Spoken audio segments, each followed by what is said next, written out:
Dia 11, Gênesis 24, 52, 26, 16. Quando o servo de Abraão ouviu a resposta, prostrou-se no chão e adorou o Senhor. Em seguida, entregou a Rebeca joias de prata e ouro e vestidos. Também deu presentes valiosos ao irmão e à mãe de Rebeca.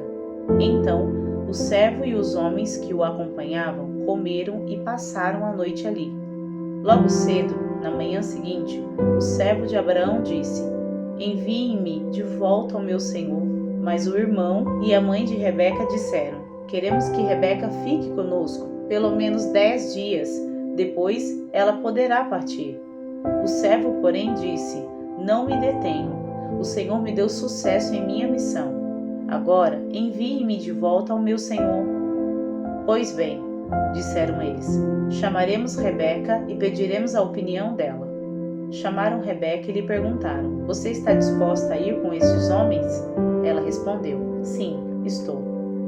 Com isso, eles se despediram de Rebeca e a enviaram com o servo de Abraão e seus homens. A serva que havia amamentado Rebeca a acompanhou.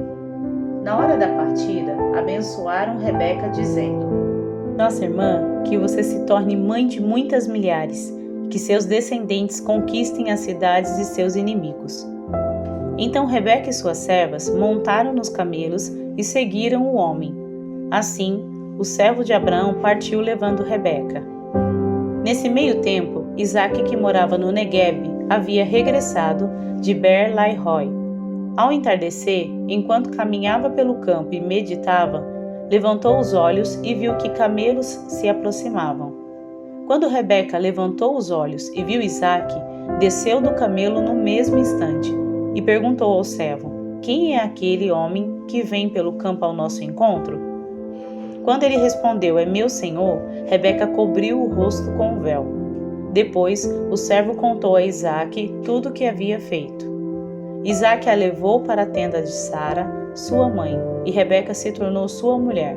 Ele a amava profundamente, e nela encontrou consolação depois que sua mãe morreu. Abraão se casou outra vez com uma mulher chamada Quetura. Ela deu à luz Zinrã, Joqusã, Medã, Midian, Isbaque e Suá. Joqusã gerou Sabá e Dedã. Os descendentes de Dedã foram os Assuritas, os Letuzitas e os Leumitas. Os filhos de Midian foram Efá, Éfer, Enoque, Abidá e Elda. Todos eles foram descendentes de Abraão por meio de Quetura. Abraão deu tudo o que possuía ao seu filho Isaque. Antes de morrer, porém, deu presentes aos filhos de suas concubinas e os separou de Isaque, enviando-os para as terras do leste. Abraão viveu 175 anos e morreu em boa velhice, depois de uma vida longa e feliz. Deu o último suspiro e, ao morrer, reuniu-se aos seus antepassados. Seus filhos Isaque e Ismael o sepultaram na caverna de Macpela, perto de Manre, no campo de Efron, filho de Zoar, o Hitita. Esse era o campo que Abraão havia comprado dos hititas e onde havia sepultado Sara, sua mulher. Depois da morte de Abraão, Deus abençoou Isaque e ele se estabeleceu perto de Beer-lahai-roi, no Neguebe. Este é o relato da família de Ismael, filho de Abraão com Agar, serva egípcia de Sara. São estes os descendentes de Ismael, por nome e clã: Nebaiote, o mais velho, seguido de Quedar, Adibel, Misbão, Misma, Dumá, Massá, Haddad, Temá, Getur, Nafis e Quedema. Esses 12 filhos de Ismael deram origem a 12 tribos, cada uma com o nome de seu fundador, relacionadas de acordo com o lugar onde se estabeleceram e acamparam. Ismael viveu 137 anos, deu o último suspiro e, ao morrer, reuniu-se a seus antepassados.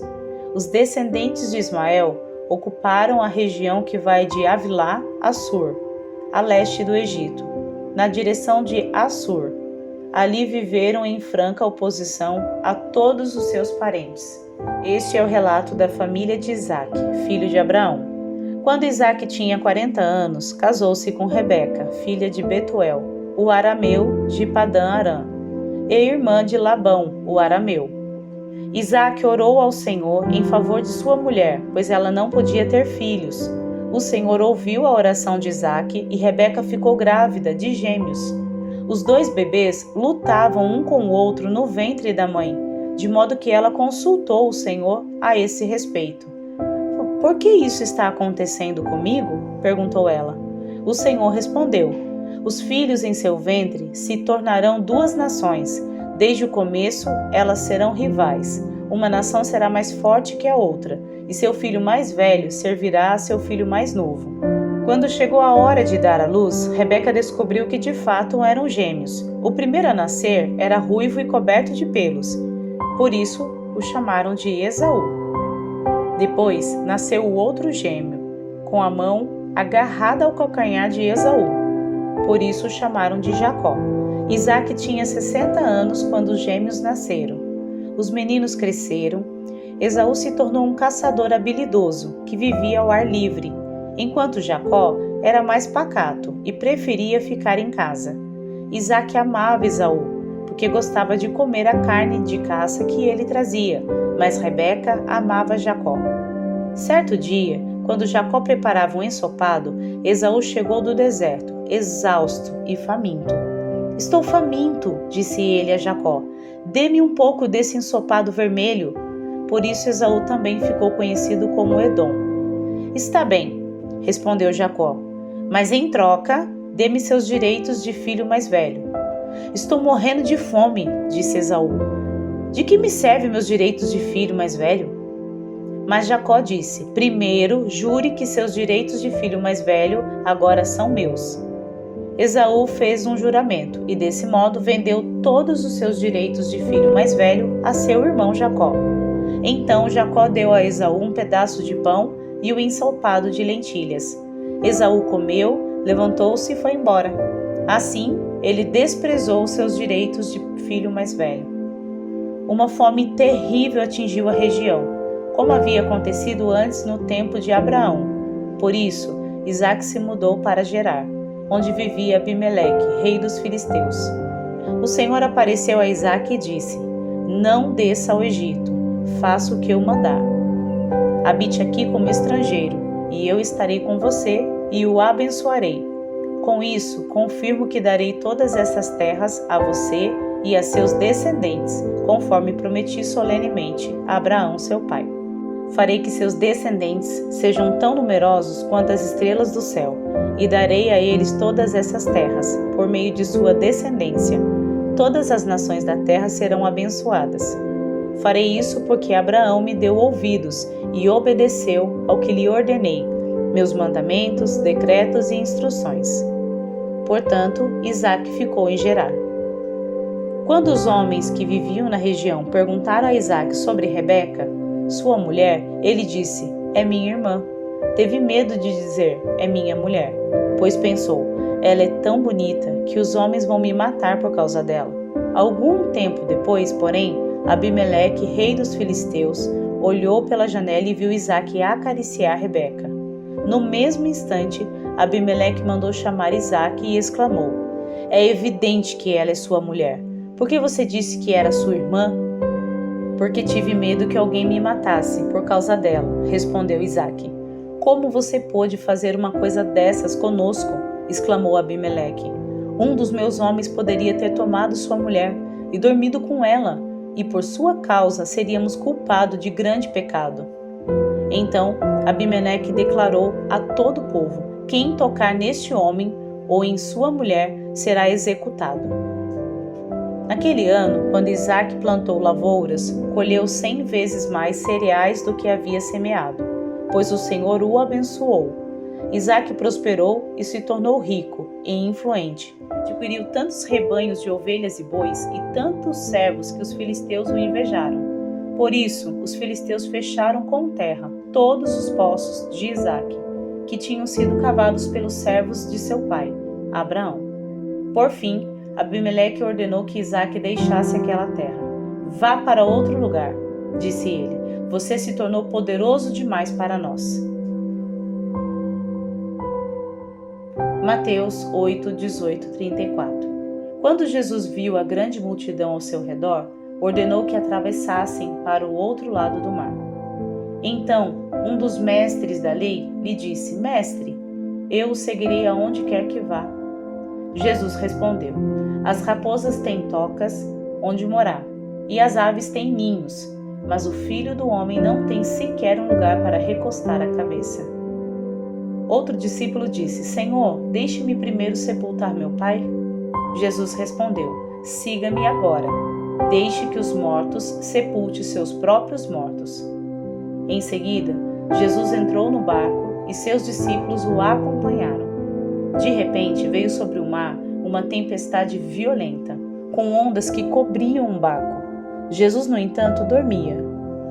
Os discípulos foram acordá-lo, clamando: Senhor, salva-nos, vamos morrer. Por que vocês estão com medo? Perguntou ele. Como é pequena a sua fé? Então levantou-se, repreendeu o vento e o mar, e houve grande calmaria. Os discípulos ficaram admirados. Quem é este homem? Diziam eles. Até os ventos e o mar lhe obedecem. Quando Jesus chegou ao outro lado do mar, a região dos Gadarenos, 2 homens possuídos por demônios saíram do cemitério e foram ao seu encontro. Eram tão violentos que ninguém podia passar por ali. Eles começaram a gritar: Por que vem nos importunar, Filho de Deus? Veio aqui para nos atormentar antes do tempo determinado? A certa distância deles havia uma grande manada de porcos pastando. Então os demônios suplicaram: Se vai nos expulsar, mande-nos entrar naquela manada de porcos. Vão, ordenou Jesus. Os demônios saíram dos homens e entraram nos porcos, e toda a manada se atirou pela encosta íngreme do monte para dentro do mar, e se afogou. Os que cuidavam dos porcos fugiram para uma cidade próxima, e contaram a todos o que havia ocorrido com os homens possuídos por demônios. Os habitantes da cidade saíram ao encontro de Jesus e suplicaram que ele fosse embora da região. Salmos 10, 1, 15. Ó Senhor, por que permaneces distante? Por que te escondes em tempos de aflição? O perverso em sua arrogância persegue o pobre, que seja pego em suas próprias tramas, pois conta vantagem de seus desejos maus. Elogia os gananciosos e amaldiçoa o Senhor. O perverso é orgulhoso demais para buscá-lo. Seus planos não levam em conta que Deus existe. No entanto, é bem-sucedido em tudo que faz. Não vê que teu castigo o aguarda e despreza todos os seus inimigos. Pensa: nenhum mal nos atingirá. Nunca teremos problemas. Sua boca é cheia de maldições, mentiras e ameaças. Em sua língua há violência e maldade. Fica de tocaia nos povoados, à espera para matar inocentes. Está sempre à procura de vítimas indefesas. Como o leão à espreita em seu esconderijo, aguarda para atacar os desamparados. Como caçador, ele os apanha e os arrasta dali. As vítimas indefesas são esmagadas, caem sob a força do perverso. O perverso diz consigo: Deus não se importa. Fechou os olhos e não vê o que eu faço. Levanta-te, Senhor, castiga o perverso, ó Deus. Não te esqueças dos indefesos, porque o perverso continua a desprezar a Deus. Ele pensa: Deus jamais me impedirá contas. Tu, porém, vês o sofrimento e angústia que ele causa. Observa-o e castiga-o. O indefeso confia em ti. Tu amparas o órfão. Quebra os braços dessa gente má e perversa. Pede contas de sua maldade até nada mais restar. Provérbios 3, 7 e 8. Não se impressione com sua própria sabedoria. Tema o Senhor e afaste-se do mal. Então você terá saúde para o corpo e força para os ossos.